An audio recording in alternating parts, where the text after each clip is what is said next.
귀신들의 속성과 특징. 요한계시록 9장 7절에서 11절 말씀.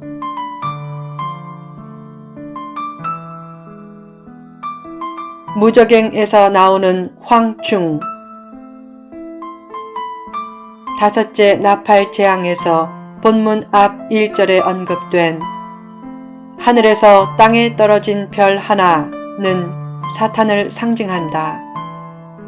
사탄이 무저갱의 열쇠를 받고 무저갱을 열 때 황충이 연기 가운데로부터 땅 위에 나왔는데, 황충이 전갈의 권세와 같은 권세를 받고 하나님의 인을 맡지 않은 사람들만 해치면서 죽이지는 않고 괴롭게만 하는데, 그 괴로움은 죽음의 고통보다 더 컸다. 이 황충은 무엇을 의미하는가? 악한 귀신들 혹은 귀신의 조종을 받는 사람들의 상징으로 여기는 것이 무난하다.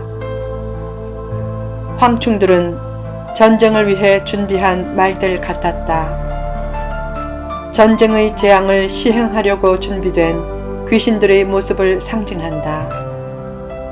황충들은 머리에 금 같은 관 비슷한 것을 썼다.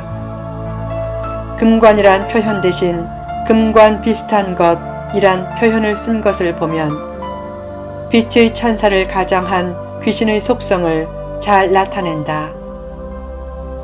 그처럼 금관 비슷한 것을 귀신들이 쓴 모습은 귀신들이 세상을 장악한 것을 상징한다. 황충들의 얼굴은 사람의 얼굴 같았다. 또한 여자의 머리털 같은 머리털이 있었다. 겉으로는 아주 매력적인 모습을 띠고 있다는 말이다. 이 묘사는 귀신의 간교성을 나타낸다. 또한 그 이빨은 사자의 이빨 같았다. 황충들의 가슴 부분에는 철 호심경 같은 호심경이 있었고, 황충에게 있는 날개들의 소리는 병거와 많은 말들이 전쟁터로 달려 들어가는 소리 같았다.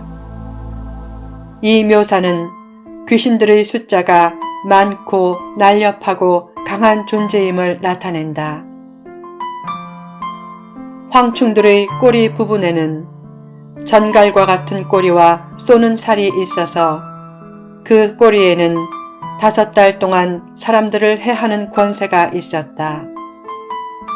앞에서 보면 별로 해가 없을 것 같은데 뒤에서 보면 사람을 죽이는 독침이 있다는 묘사는 귀신에 사로잡힌 이단 전파자들의 모습을 잘 나타낸다. 이단이란 끝이 다르다는 말이다. 앞에서는 빛의 천사처럼 보이지만 뒤로는 독침을 숨긴 존재가 바로 이단이다. 이단 분별을 위해 깊은 교리적인 지식이 굳이 필요하지 않다. 영향력을 키우려는 목적을 가지고 떳떳하지 않은 거짓 수단을 쓰게 하면 대개 이단이다. 이 황충들에게는 왕이 있었는데 그 왕은 무저갱의 사자였고 이름은 히브리어로 아바돈이고 헬라어로 아볼루온이었다. 그 이름은 파괴자란 뜻이다. 이 무저갱의 사자는 누구인가? 여러 견해가 있지만 사탄을 뜻한다고 보는 것이 가장 무난한 견해다. 귀신들의 속성과 특징. 본문에 나오는 황충이 귀신을 상징한다면 이 황충 묘사를 통해 귀신의 속성과 특징에 대한 몇 가지 교훈을 얻는다. 귀신은 어떤 속성과 특징을 가지고 있는가? 1. 진리를 어지럽힌다. 본문 앞 2절에서 3절을 보면 황충이 연기와 함께 올라오면서 해와 공기가 어두워졌다. 이것은 귀신들이 진리를 어지럽히는 것을 상징한다. 하나님이 모든 질서의 원천이라면 귀신은 모든 무질서의 원천이다. 정당하게 확립된 질서를 깨뜨리고 어지럽히는 것은 하나님으로부터 비롯된 것이 아니고 귀신으로부터 비롯된 것이다.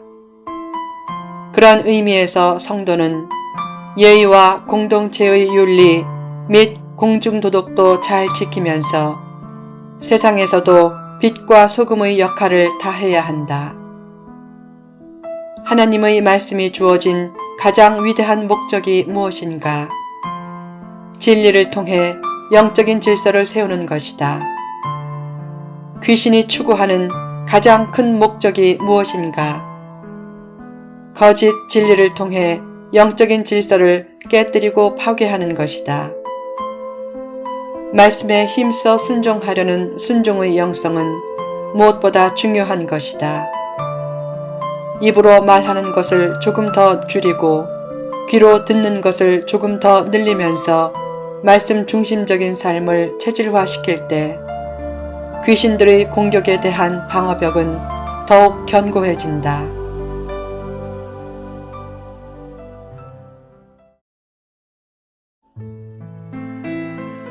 2. 능력에 한계가 있다.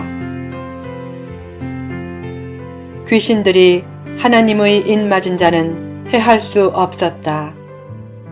또한 그들은 5달 동안만 사람을 해하는 권세를 받았다.